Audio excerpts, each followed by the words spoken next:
මගේ වෛද්‍ය වාර්තාව දැකලා අම්මි සමිතව එතනම කලන්තේ දාලා වැටලා තිබුණා. මාව ඇතුළට ගෙනියන්න කලින් තාත්ති අතුල අතින් අල්ලන් මට කියපු දේ ඉවස ගන්න බැරි වුණා.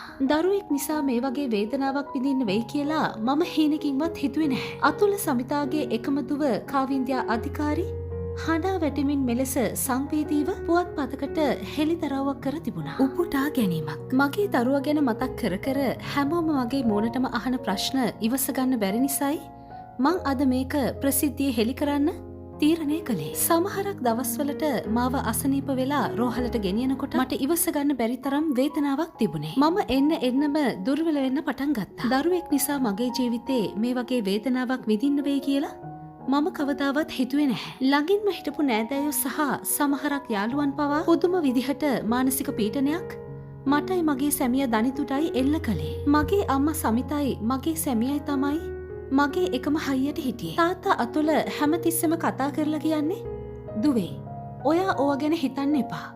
කවුරුත් මනසින් වටන්න හැදුවට ඔයා පොඩි කාලේ ඉඳන්ම ගොඩක් ශක්තිමත් කෙල්ලෙක් කියලා. ඉතින් ඇත්තටම මම පීකෝස් කියන රෝගී තත්වයට දැන් අවුරුද්දක් තිස්සේ ඉඳලා ප්‍රතිකාර ලබමින් සිටින. මේ නිසාම මගේ ශරීරයේ බර අධික ලෙස වැඩි වෙනවා. මිනිස්සු මට විහිළු කරනවා. එතකොට මම මනසින් වැටිලා ලෙඩ වෙනවා. ඒත් එක්කම දරුවෙක් ගැන තව කවුරු හරි ඇහුවම ඊටත් වඩා මම හිතින් ලෙඩ වෙලා විඳවනවා. අම්මා තමයි මගේ හිත හැමතිස්සෙම හදන්නේ. මම කාරුණිකව නෑතෑන්ගෙනුයි හැමෝගෙන්ම ඉල්ලන්නේ එහෙම මිනිස්සුන්ගේ හිත් රිදවන්න එපා කියලයි. උපුටා ගැනීම අවසන්.